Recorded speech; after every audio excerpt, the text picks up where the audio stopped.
Nós somos peregrinos a caminho do lar, rumo à eternidade, onde iremos morar com Jesus, nosso guia, nosso amigo e salvador. Em sua presença eterna encontramos o amor no caminho da fé. Somos um povo de esperança. Fala, peregrino, tudo bem com você? Estamos com o nosso terceiro episódio no ar. E hoje, estou aqui com o meu co-host, Marcos Godoy, para falar um pouquinho sobre coragem e saúde mental. É isso aí, pessoal. Acredito que agora a gente já está íntimo, né? Já estamos aí no nosso terceiro encontro.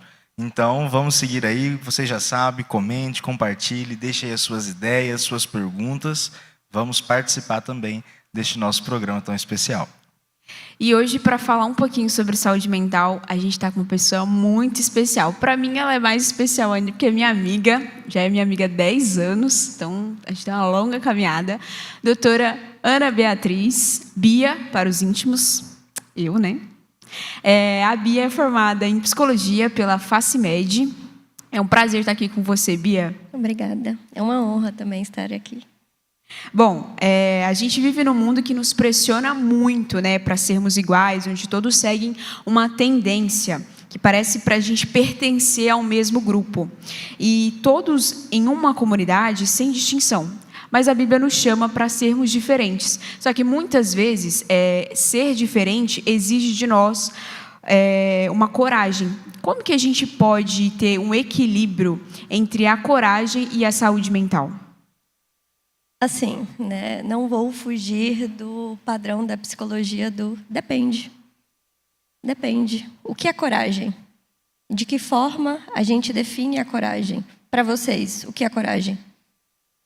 Eu acredito que, no ideal, né, quando a gente pensa em coragem, você mentaliza, acredito, com uma pessoa sem medo, destemida, que vai lá, que faz e acontece. É o que vem na mente, né? Quando a gente pensa em coragem, sim, acredito que é isso, uma pessoa sem medos, que vai lá e faz e enfrenta os desafios e vence. Acredito que em poucas palavras, é isso. E você, Sara? Eu acho que é uma pessoa ousada também. Tipo, além dela não ter medo, ela é ousada. Ela enfrenta barreiras e vai lá e começa um novo negócio, uma nova tendência, sabe? Sim, sim, entendi. Mas é algo que não conseguimos mensurar, né? A gente não tem uma régua ou um padrão, uma métrica que eu possa definir. Se você consegue falar em público, você é corajoso. Se você consegue falar com estranhos na rua, você é corajoso. Não, mas às vezes a coragem ela está no pouco. A coragem ela está no detalhe. A coragem ela está naquilo que às vezes a gente considera como insignificante, sabe? A gente só enxerga a coragem no exagero, no grande, mas não, né? A coragem vai ser aquilo justamente que eu vou fazer apesar do medo. Não é vou fazer sem medo, é vou fazer apesar do medo, apesar da insegurança, apesar da incerteza, irei fazer aquilo que precisa ser feito. Faz sentido para vocês? Completamente. Na minha família, a família por parte de mãe, eles são uma família que imigraram da Itália há muitos anos. E a minha mãe ela sempre conta sobre o bisavô dela, que ela chegou a conhecer. E um senhor muito corajoso, né? Deixou o país dele, veio com a família, enfrentou as dificuldades, venceu. E ele era um homem corajoso. Mas, se ele visse uma barata, ele tinha uma crise ali, um ataque terrível. Eles contam, inclusive, que se você chegasse para ele e falasse que tinha uma barata na roupa dele, ele arrancava a roupa na hora, saía correndo. Então, eu acredito que quando a gente entra nesse aspecto, é igual você disse, que depende de como nós olhamos. Justamente. Porque, às vezes, o que é coragem para mim, ou o que eu defino no meu dia a dia como coragem, para você não é algo que necessitaria de coragem, não é esse o termo. Justo. E cada um de nós temos um recorte social. Cada um de nós temos uma vida, uma percepção, somos criados em uma cultura familiar diferente. Então, tudo isso vai interferir na minha percepção de vida, né? E como eu me vejo na vida. né? Então, de fato, hoje, ainda mais com todo o contato e exposição que a gente tem na internet, a gente começa a achar que a nossa vida é medíocre, porque o outro consegue performar tantas coisas durante o dia, porque o outro consegue acordar às 5 da manhã, correr 7 quilômetros e trabalhar, fazer academia, fazer faculdade, tem uma vida perfeita. Mas será que? Né? E daí eu começo a me achar que um medroso, né? Eu não tenho coragem, o outro consegue ou não. Mas qual régua eu estou usando para mensurar isso? É a régua da minha vida ou é a régua do recorte que eu vejo daquilo que o outro seleciona para mostrar? A gente não posta foto feia no Instagram, né? Eu vi, você falando disso, eu vi uma frase, eu vi várias vezes no Instagram, que você não precisa competir com o outro, porque a vida é sua. Sim. Né? Não é tipo assim, eu vou competir com, sei lá, por exemplo, eu gosto de correr. Eu não vou competir com a Manu City porque, ela tem uma vida e eu tenho outra, né? Então, justo. realmente... E ela é justamente uma dessas pessoas, né? Que aí a geração TikTok, né, usa como comparativo, mas é só um recorte, não é o todo, né? E isso causa, acredito que o grande, a gente falando de coragem, mas o grande medo que isso traz é a questão do medo de ser diferente. Igual foi comentado, né?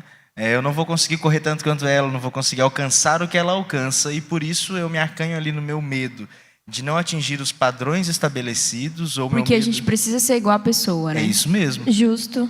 Porque às vezes eu pego um padrão que nem cabe dentro da minha vida, nem cabe dentro das oportunidades que eu tenho, daquilo que está ao meu redor. Então, por que a gente faz isso?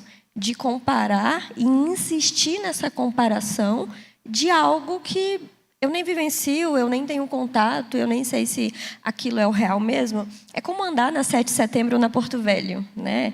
E olhar para as vitrines da loja. Vão estar lá as melhores roupas, né? E de acordo com o que cada estação está pedindo. Então, será que ali elas vão colocar peças rasgadas, peças que chegaram com defeito, peças que já não são mais vendidas? Não. Assim como nossas redes sociais, a gente coloca os melhores dias, né? E a gente começa a ver os melhores dias dos outros, eu olho para a minha vida, eu não estou no meu melhor dia, e daí eu me acanho. Mas aqui a gente entra num ponto sobre a questão de sermos diferentes. Quando nós somos chamados para sermos diferentes. E o medo que isso traz. O medo, acredito que seria algo como o medo da rejeição, o medo de não se encaixar na sociedade, o medo de você chegar num local e você ser ridicularizado, não ser compreendido, e isso faz com que a gente perca muitos talentos, eu diria, a gente perca muitos elementos. O tema que nós estamos falando aqui hoje, além de coragem, ele traz um pouco sobre propósito. E quando a gente fala de propósito, é aquilo que eu coloco como objetivo da minha vida, aquilo que o plano que eu tracei para mim. E às vezes eu posso acabar me perdendo dentro desse propósito por não reconhecer a minha individualidade, a minha diferença, aquele elemento especial que eu tenho, mas que é diferente dos outros, e eu acabo esquecendo de usar ele. O que você teria a dizer sobre isso?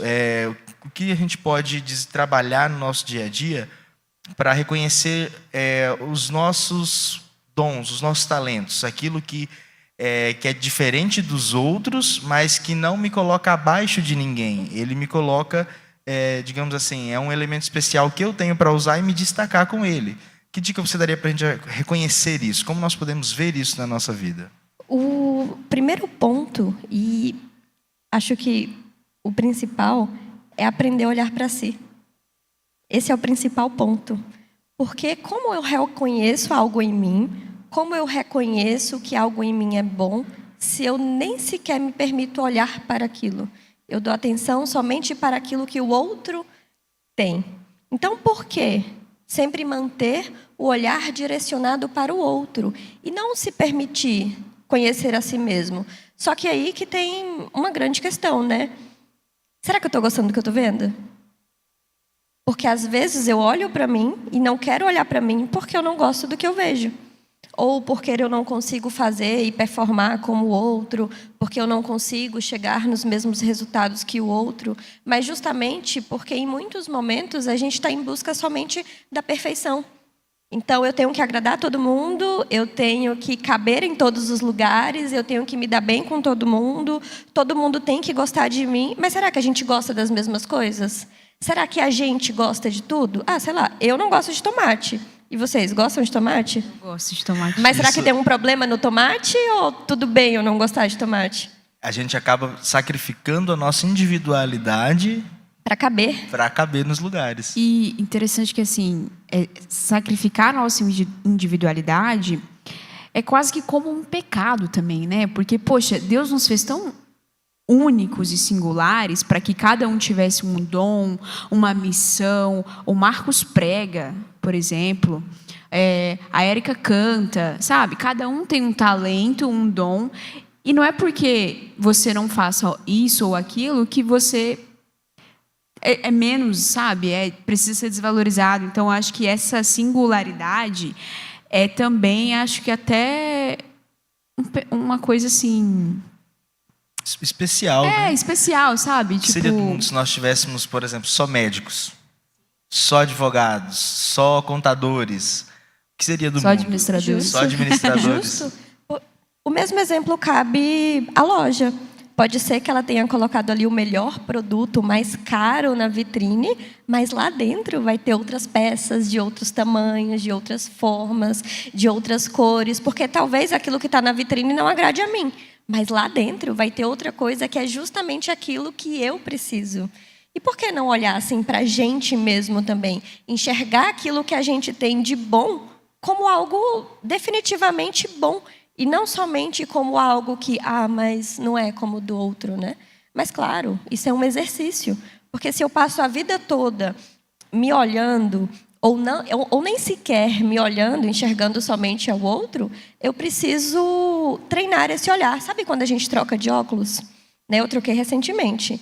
E daí a gente precisa daquele tempo de adaptação, né? Para o cérebro reaprender, enxergar através daquela lente. A alteração de comportamentos através da terapia, de percepção, é exatamente isso. É uma adaptação, é um treino. Então, esse treino de olhar para si mesmo, né, de enxergar as suas falhas, os seus defeitos, e, apesar disso, se enxergar com amor, precisa ser treinado.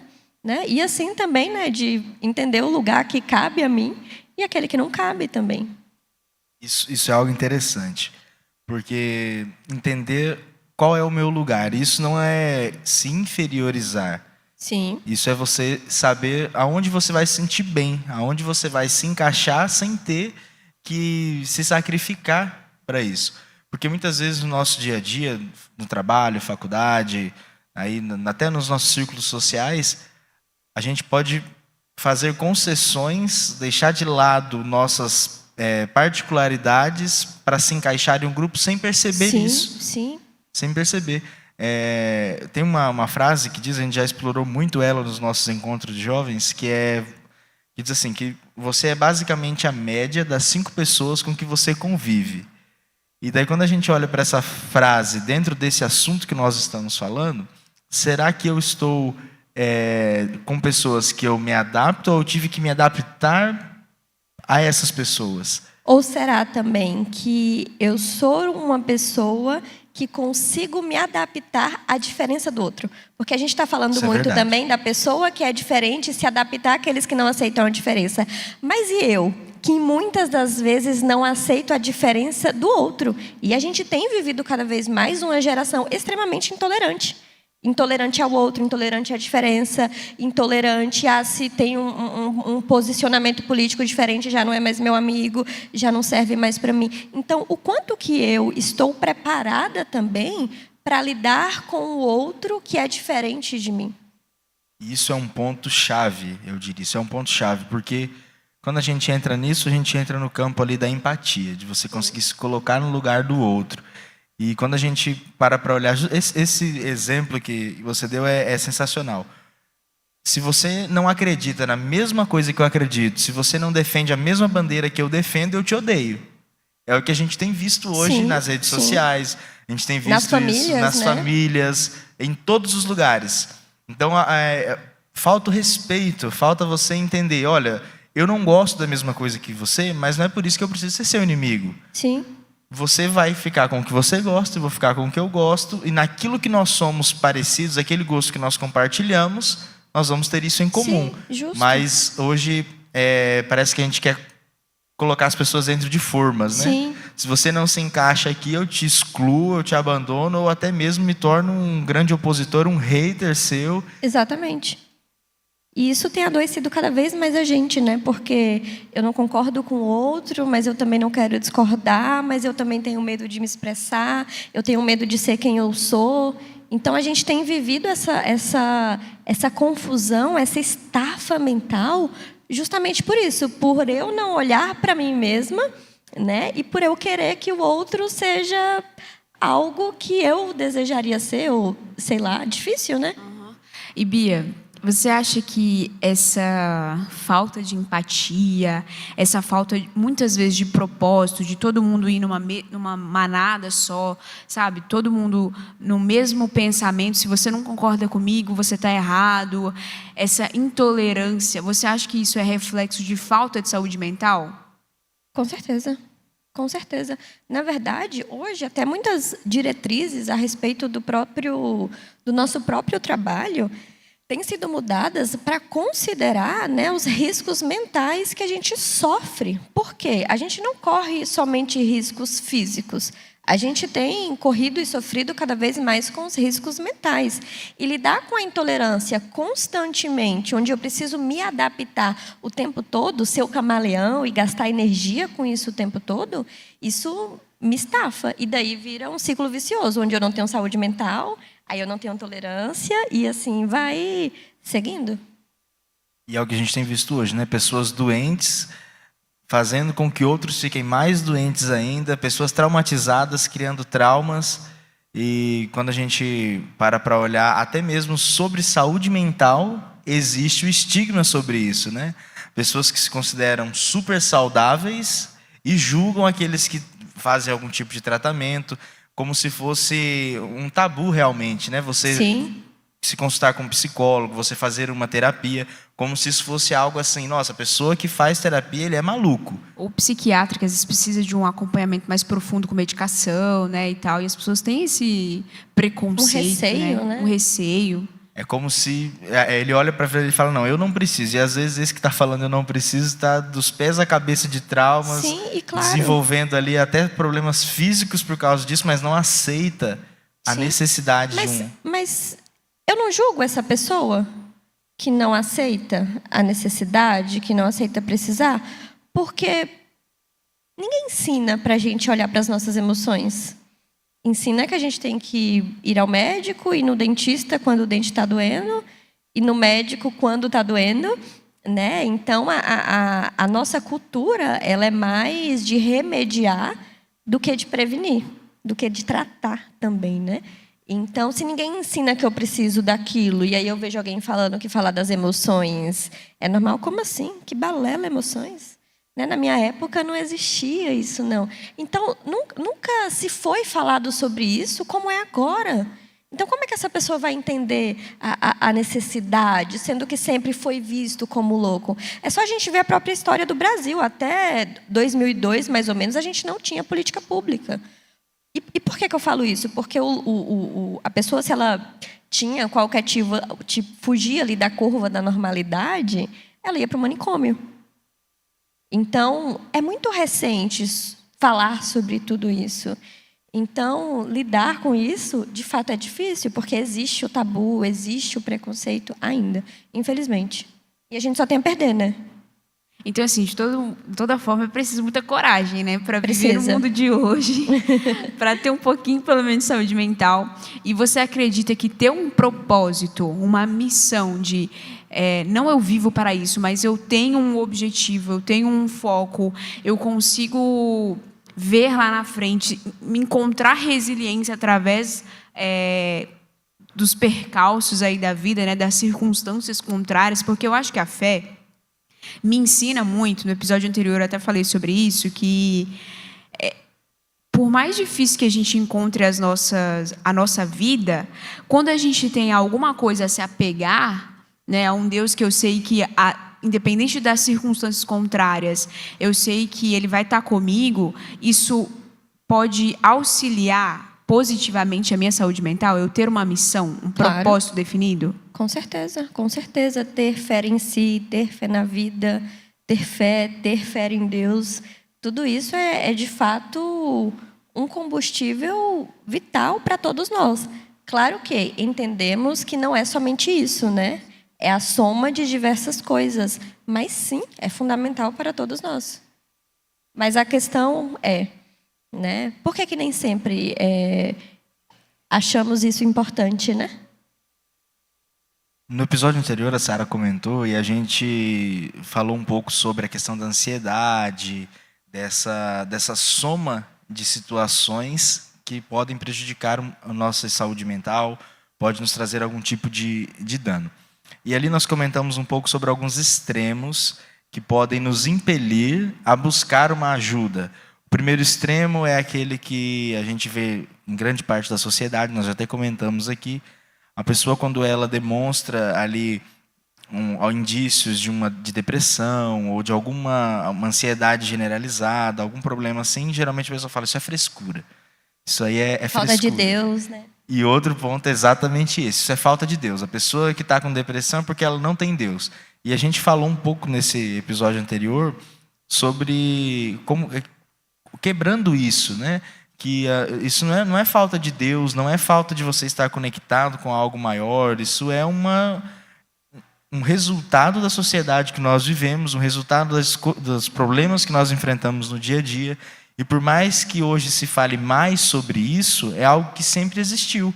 Igual foi Sim. comentado, antes era tratado de outra forma. E quantas pessoas não sofreram, até acabaram perdendo sua vida Sim. por uma negligência ou por uma falta de um olhar correto para o que ela estava passando. Então, eu queria que você dissesse agora para a gente como que eu posso, olhando para a minha vida, vendo ali todo esse contexto que nós comentamos, como eu posso desenvolver uma coragem de buscar uma ajuda, de buscar um tratamento, como que eu posso desenvolver essa coragem para buscar cuidar de mim? Acho que é muito importante compreendermos que não somos formados de uma única coisa. A gente não é só carne, né? Não é só o meu físico que adoece. Se não é só o meu físico que adoece, tanto é que o próprio conceito de saúde, quando a OMS, né, a Organização Mundial de Saúde, define o que é saúde, ela fala que não é somente o bem-estar físico, né? Ela fala que é o bem-estar mental e emocional e social também. Não é só a ausência de doença que significa saúde. E quando a gente fala da depressão, a gente precisa lembrar que a depressão, além de ser um resultado da sociedade em que vivemos, ela também é uma doença. A depressão, ela afeta a química do meu cérebro. A depressão, ela afeta a minha funcionalidade. A depressão não é só tristeza. O que em muitos momentos encontramos e pensamos, né, e julgamos que seja, é só falta de tristeza, você está só triste. Mas quando a gente fala da coragem, né, de procurar ajuda, é justamente olhar para si mesmo, né? Identificar onde dói. Nem sempre a gente vai identificar o porquê dói, mas entender que olhar para si é se permitir ser curado, é se permitir ser ouvido. E entender que você merece se olhar com amor.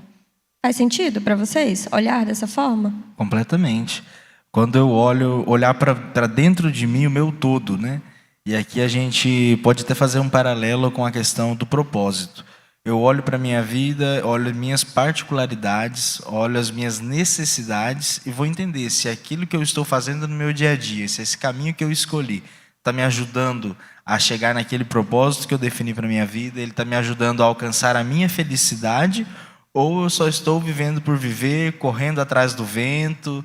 Sim. E me prejudicando através disso. E eu acho que muitas vezes a gente esquece, né, de... Pô, o que eu estou fazendo também, sabe? Tipo, qual que é o meu objetivo? Então, por isso que eu acho que o propósito, ele está muito alinhado a também me descobrir, né? Sim. A também sim. saber o que eu sou, o que eu Permitir quero. se conhecer, né? Exatamente, permitir se conhecer. Eu estava falando com a Rafa, que estava no episódio anterior, numa conversa pessoal, que muitas vezes a gente e eu comentei também no episódio anterior, que eu tinha um pouco essa coisa de... Minha mãe sempre falava assim, eu tenho um tiquezinho com a perna, né? E aí, minha mãe fala, acho que isso aí é ansiedade, viu? E eu, não, isso aqui é mania, é um tique, e não sei o quê. E às vezes a gente não permite saber... Eu até falei com a Bia antes da gente vir, o quão profundo pode ser feridas que a gente não conhece e que a gente tem medo de conhecer. A gente Sim. não tem coragem de abrir aquela... De ir no profundo, né? De ir no profundo, de ficar no raso, sem saber se conhecer, ou conhecer alguma coisa que pode me ajudar, que vai virar um propósito, pode ser um propósito da minha vida. Justamente porque se eu não me permito me conhecer, é mais fácil jogar a responsabilidade sobre quem eu sou para o outro do que me autorresponsabilizar, sabe? E aí vai nesse efeito manada, né? Sim, Que sim. eu não me conheço, então fulano está sabendo mais, eu vou na onda de fulano, eu vou na onda de uma geração que Sim, também não se conhece, né? Sim, porque daí eu vou me silenciando em absolutamente tudo, né? Eu não me permito... Eu nem me questiono, eu não questiono o outro.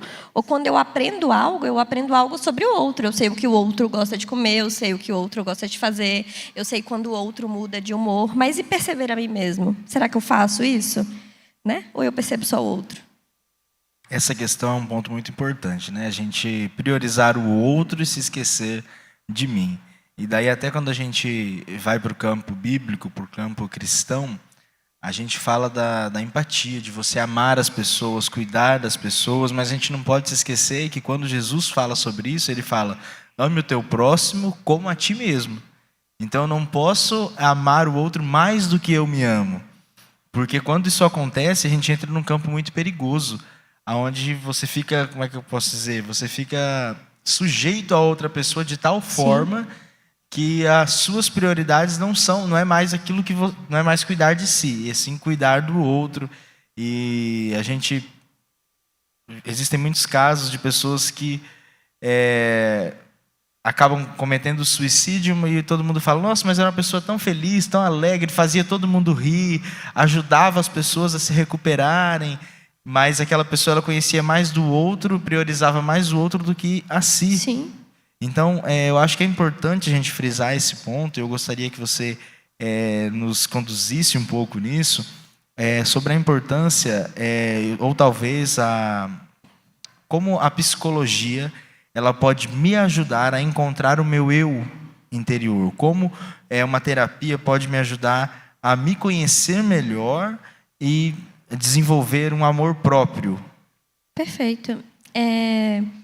A terapia, ela é muito difícil, né? Eu estava falando isso para a Sara, que ela é extremamente desafiadora, porque você senta com você mesmo, né? E o problema de falar, claro, falar é muito bom, né? Falar por si só já é terapêutico. Mas quando eu falo, se torna real para mim. E eu não quero que se torne real para mim. Quando está na nossa cabeça ali, né? Faz sentido aqui. Só que quando eu expresso, quando eu verbalizo, vai se tornando real. E o psicólogo ele vai estar ali no papel de tentar desenrolar tudo aquilo que você vem falando, porque estava tudo tumultuado, tudo bagunçado, tudo guardado há muito tempo. Sabe a caixinha de Pandora? Ou aquelas bonequinhas russas que você vai tirando e tirando e tirando. E a terapia é o parar para se ouvir. Porque na nossa rotina hoje, quanto tempo a gente para se ouvir? A gente teve aquele cenário catastrófico que foi a pandemia, né, em 2020. E a nossa região, né, não foi tão afetada, a gente não parou tanto, mas a gente viu grandes centros, outras cidades aí, né, onde tudo foi completamente paralisado naquele período. E como é que as pessoas lidaram com isso? Com o fato de parar. Aí a gente viu uma enxurrada de conteúdos na internet. Primeiro, não estava ninguém bem emocionalmente, né? Era de fato um cenário catastrófico, mas aqueles que estavam em segurança, em uma determinada estabilidade, tiveram que lidar com o fato de estarem parados. Aí a gente viu surgindo receita de bolo, receita de pão, como pintar a parede, como reformar a casa, como fazer isso, como fazer curso, né? O Hotmart explodiu de conteúdo, de curso, disso, daquilo, porque a gente desaprendeu a parar.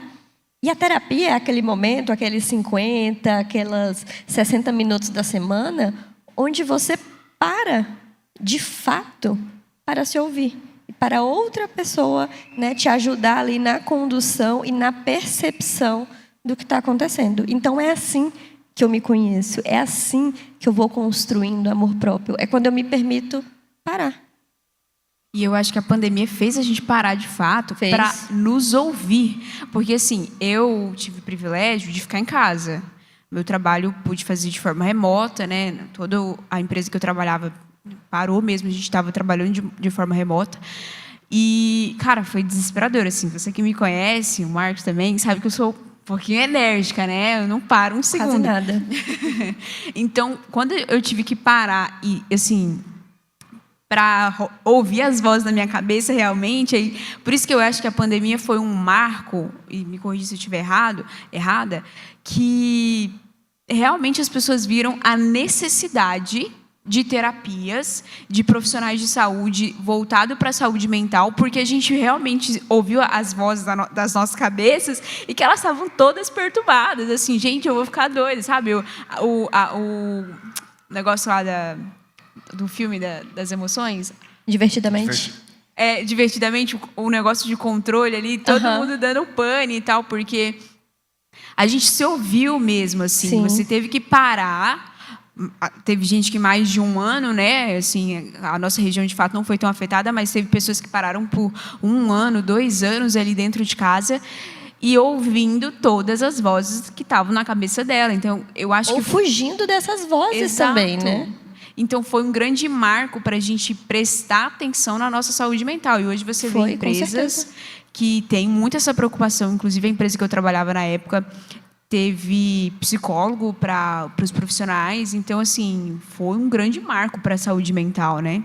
Eu lembro que em 2015, na faculdade ainda, nas aulas de ética, né, a gente estava discutindo como que funcionava o atendimento online, né, que haviam tido algumas mudanças e tal. E eu lembro que eu pensei assim, nunca vou atender online. Essa moda aí nunca vai pegar. Hoje, a maioria dos meus pacientes são online. E esse marco veio através da pandemia, onde muitas coisas migraram para online, muitas pessoas se permitiram, como o próprio judiciário hoje, né? A maioria das audiências, né, salvo engano, são todas online. E foi justamente o momento que as pessoas, ou elas perceberam que estavam fugindo, né?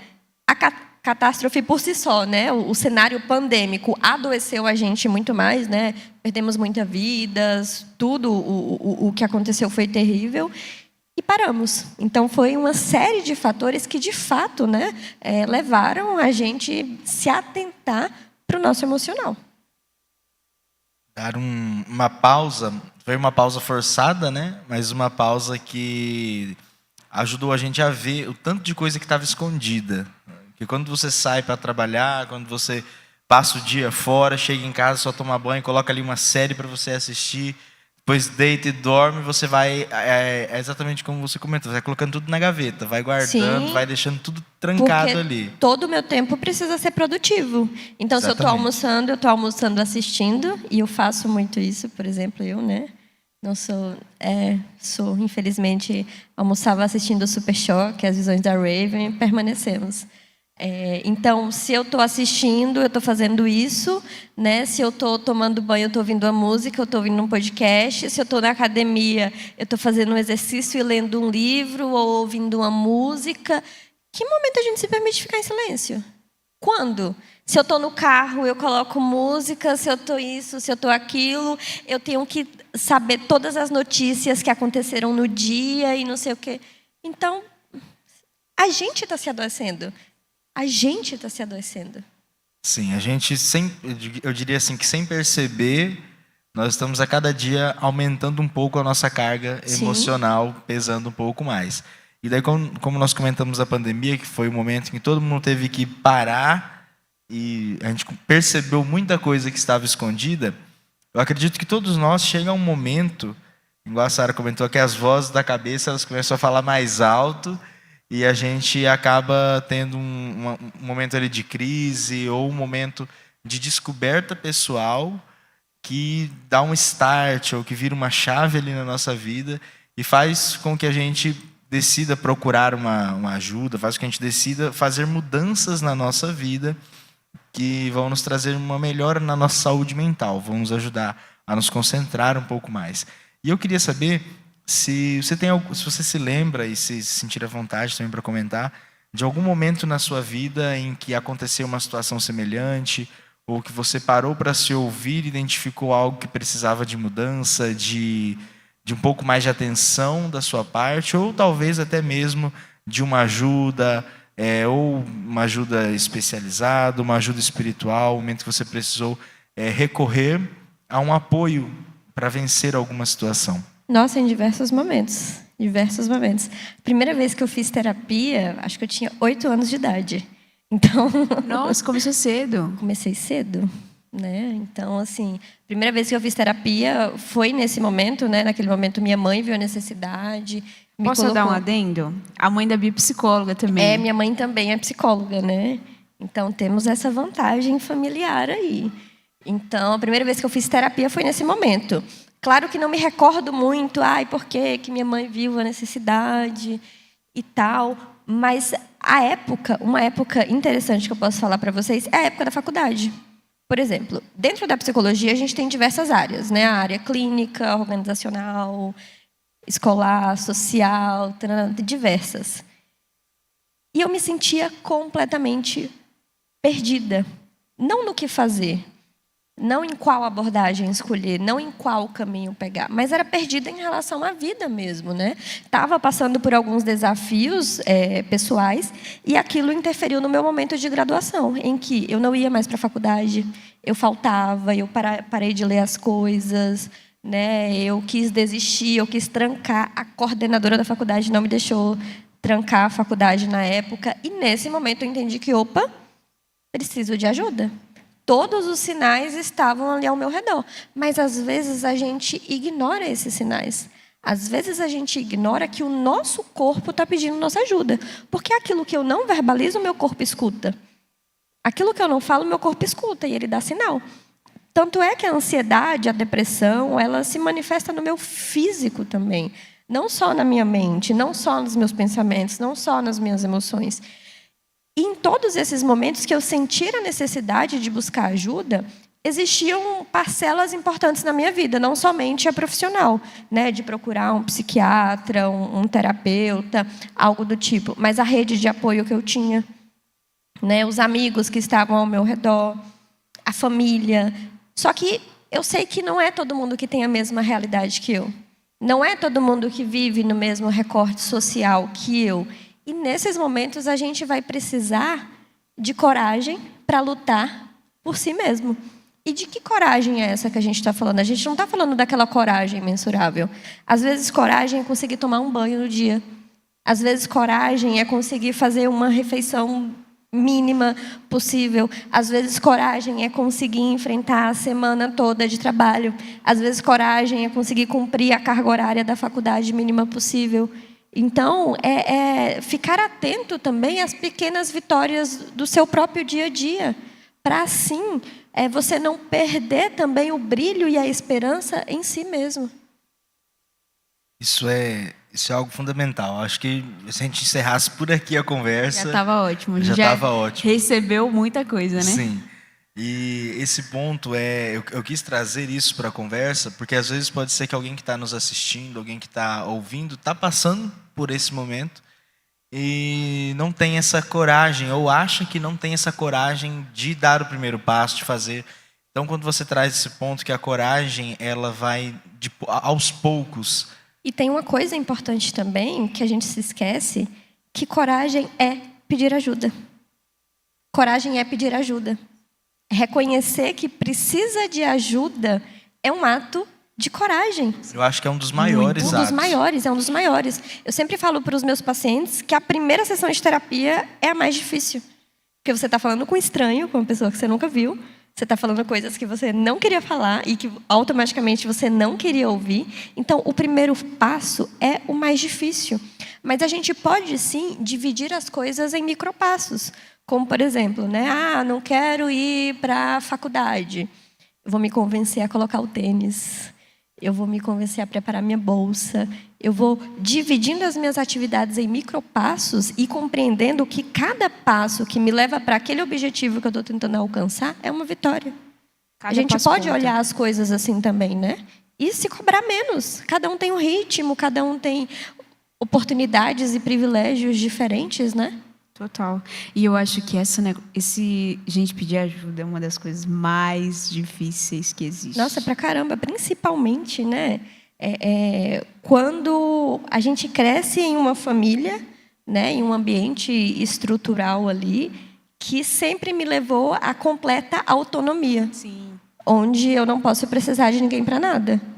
Eu não posso pedir ajuda, porque pedir ajuda é sinal de fraqueza. Exatamente. Né? Eu não posso assumir para o outro que eu preciso de ajuda. É muito difícil. Esse é o ponto, né? Quando a gente encara esse pedido de socorro, digamos assim, Sim. como se fosse uma derrota pessoal. Como se eu precisei de uma ajuda, eu precisei de uma terapia, eu falhei na vida, falhei como ser humano. E a gente precisa entender que não é isso, que todos nós não somos diferentes. Uns escondem mais do que os outros, uns Sim. escondem talvez melhor do que os outros, mas são situações que todos nós passamos. Todos nós enfrentamos esse tipo de problema. Talvez eu não enfrente o mesmo problema que você, mas a magnitude que o seu problema tem para você, o que eu enfrento tem na minha vida. Justo. Os problemas, eles estão no mesmo patamar. Cada um tem o seu desafio, cada um tem o seu calcanhar de Aquiles. E Não cada existe um uma sente régua, de né? uma forma, né? Exatamente. Cada um vai Sim. sentir de uma forma. Cada um sente de uma forma. Cada um, o que me afeta às vezes não te afeta, mas aquilo que te afeta, nós estaremos afetados ali no mesmo nível. Nós estaremos todos no mesmo patamar. E claro que é muito importante entender também para quem eu vou pedir ajuda. Por quê? Né? É natural sentir o medo de pedir ajuda porque vão me julgar. Porque vão falar de mim. Porque às vezes a pessoa que eu vou pedir ajuda vai minimizar o meu problema, minimizar a minha dor. E de fato é uma possibilidade. Né? E eu sinto muito, né, pelas pessoas que passam por isso, que criam ali a coragem de pedir ajuda e quando pedem ajuda encontram uma pessoa que minimiza, que menospreza, tudo isso. Mas, né, é importante lembrar que apesar de existirem essas pessoas que vão minimizar, que vão menosprezar, pode ser que exista em algum lugar uma pessoa que vai te auxiliar e às vezes essa ajuda vai ser só profissional mesmo. E tudo bem, né? E às vezes é necessário, né? Claro, Porque, claro. Igual a gente falou no episódio anterior, falar, igual você está falando, igual você comentou, falar é muito importante. Porque Demais. a gente vai tirar de fato da cabeça, né? E colocar para fora um sentimento que às vezes igual você tinha comentado, eu tinha vergonha, eu não sabia se eu queria falar. Então, externalizar isso através de palavras é uma coisa muito difícil também. Claro. Mas é muito importante, né? É por isso que no episódio anterior a Rafa falou assim, para mim a oração é muito boa porque eu consigo falar e expor aquilo que eu estou sentindo. Então, muitas vezes, a gente vai precisar conversar com um estranho, né? Que um profissional de saúde... Você vai construir um vínculo, assim, Exato. possivelmente muito bom ou não também. Sim, e vai ser bom porque você vai tirar do seu coração e da sua mente coisas que você nem sabia que você tinha, que você nem sabia que você era uma ferida sua e que você vai precisar curar, que você vai precisar mexer, que às vezes vai doer um pouquinho, mas você vai sarar aquela ferida, você vai cuidar daquela Ou ferida. não também. Ou não também. Ou às vezes a gente vai precisar aprender a conviver com a dor. Às vezes a gente precisa aprender a conviver com a lesão. Às vezes eu me acidento e fico com a sequela. E eu aprendo e adapto minha vida para viver com a sequela. Né? Por que a gente busca a cura o tempo todo? Por que eu tenho que curar meu emocional o tempo todo e às vezes não somente me permitir sentir? Mas claro, né? Tudo depende. Não dá para a gente aplicar a mesma regra a tudo, não. Exatamente. Quando a gente... Falando sobre essa questão de, às vezes, ter que conviver com a dor, conviver com uma sequela, Na Bíblia a gente tem a história de Paulo, que é um personagem, talvez um dos personagens mais complexos que nós encontramos na Bíblia. Tanto no que aconteceu na vida dele, na maneira como ele falava, tudo dele era muito complexo. E um dos relatos talvez mais conhecidos sobre a vida de Paulo é o relato sobre o espinho na carne. Ninguém sabe qual era essa dificuldade, mas ele tinha essa dificuldade e ele precisou aprender a conviver com ela. Foi o que o Senhor falou para ele: a minha graça te basta e você vai viver com isso, mas eu não vou te abandonar. E se a gente for buscar todos os relatos na Bíblia, eu até havia separado aqui um texto que eu gosto muito, é o meu texto favorito, que é o de Josué 1:9, um momento em que Josué foi escolhido para ser o líder do povo de Israel, recebeu talvez uma missão incrivelmente desafiadora, que era liderar um povo. A fala que o Senhor deu para ele foi: não teme nem se desespere, tenha coragem, pois eu estarei com você. Então o Senhor, ele não fala assim: olha, vai lá, se vira, tem coragem. Igual nós comentamos, né, no Ou assim, podcast vai, anterior. Você não vai ter problema nenhum, vai dar tudo Isso, certo. igual nós comentamos no podcast anterior, né? Uma dica para não ter ansiedade: não seja ansioso. Então é isso, uma dica para ter coragem: não tenha medo. Mas não é, o Senhor, ele fala: eu estarei com você. Então o Senhor, ele promete que vai ser um apoio. E essa promessa do Senhor, ela continua para nós hoje, né? O Senhor, ele está conosco para nos apoiar, para nos ajudar, para nos ouvir e para nos dar o ânimo, às vezes a motivação que nós precisamos. Mas não é por isso que eu não posso recorrer a uma ajuda profissional, eu não posso recorrer a uma pessoa que estudou, que conhece às vezes o problema que eu estou passando e pode me ajudar, pode me dar dicas, pode me dar ferramentas para superar ou aprender a conviver com aquilo que eu estou passando. Justo, porque da mesma forma, se você tivesse com algum tipo de infecção, você aceitaria tomar um anti-inflamatório? Ou se tivesse com, não sei, algum problema no estômago, algum problema de pressão, diabetes, fraturei a perna, né, precisei fazer fisioterapia. Todos esses tratamentos a gente aceita. E a gente se esquece que o nosso emocional, a gente está falando do adoecimento também. Então a gente se acostuma a andar de muleta. Quebrei a perna, me adaptei a andar de muleta. Mas as dores emocionais, às vezes a gente se adapta com ela também. Às vezes a gente se adapta com a pedra no sapato. Mas isso não significa que essa seja a melhor forma de viver, né? Isso mesmo, exatamente. A gente pode encontrar maneiras de aliviar um pouco o fardo, maneira de ter um pouco mais de saúde mental, mesmo tendo que conviver com as dificuldades, mesmo tendo que conviver com os problemas que nós enfrentamos. Então eu diria que nesse ponto em que nós chegamos aqui da conversa, a gente pode resumir dizendo que para nós termos a coragem e a saúde mental para enfrentar as nossas dificuldades, nós precisamos olhar para nós, nos conhecer, saber onde nós queremos chegar, saber qual é o propósito que nós temos e sempre que necessário ou sempre que a gente ver a importância disso, buscar ajuda, mudar às vezes os nossos hábitos, abandonar círculos ali viciosos que estão nos causando mal, para conseguir dar passos rumo à nossa saúde, dar passos que vão nos ajudar a melhorar ou curar os nossos problemas ou aprender a conviver. Eu achei interessante quando você comentou sobre os micropassos, que a gente precisa de coragem para eles. Então agora eu queria que você dissesse para a gente quais hábitos nós podemos encaixar no nosso dia a dia, ou quais hábitos a gente pode trazer para a nossa vida que nos ajudem a ter uma melhor saúde mental ou a conviver melhor com as nossas dificuldades. O primeiro, atividade física. A Sara, uma pessoa viciada em endorfina, né, pode falar um pouco sobre isso, né? Cara, eu acho que a atividade física salva, sabia? Para mim, foi tão importante. Tipo assim, gente, hoje eu faço 3 esportes. Inclusive, se alguém quiser me chamar para mais um, eu vou estar aceitando.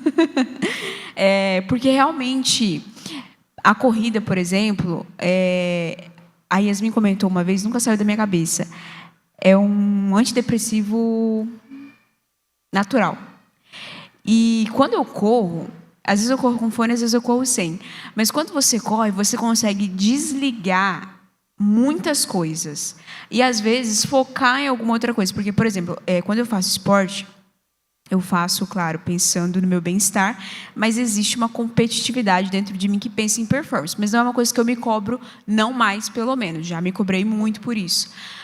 A natação mesmo é uma coisa que não tem como você pensar em outra coisa a não ser fazer o que a professora está pedindo. Porque você precisa, sei lá, fazer um crawl completo. Você tem que pensar na abraçada, na respiração.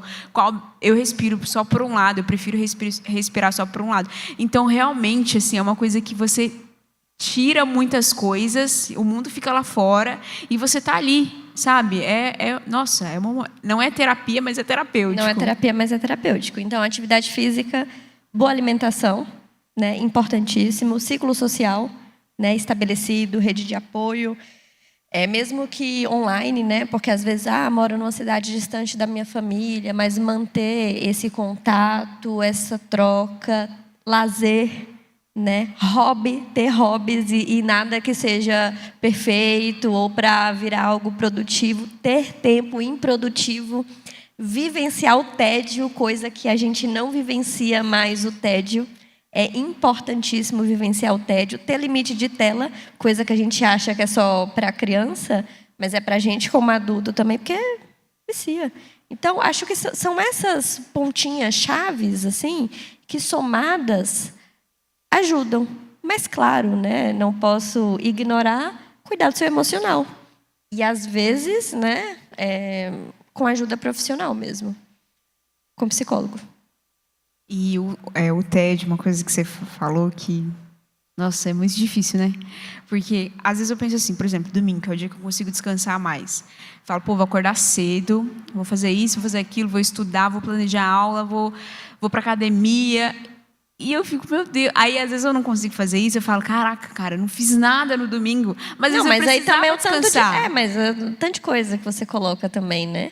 Às vezes a gente não quer ser improdutivo, a gente quer transformar tudo em produtividade, em número, em aproveitar o tempo.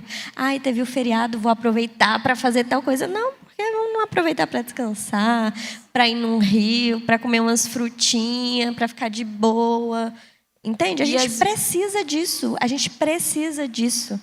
É uma coisa que a gente precisa. Às vezes eu falo assim, olho para falo, nossa, eu vou fazer isso no domingo, que daí não, vai ser ótimo meu domingo.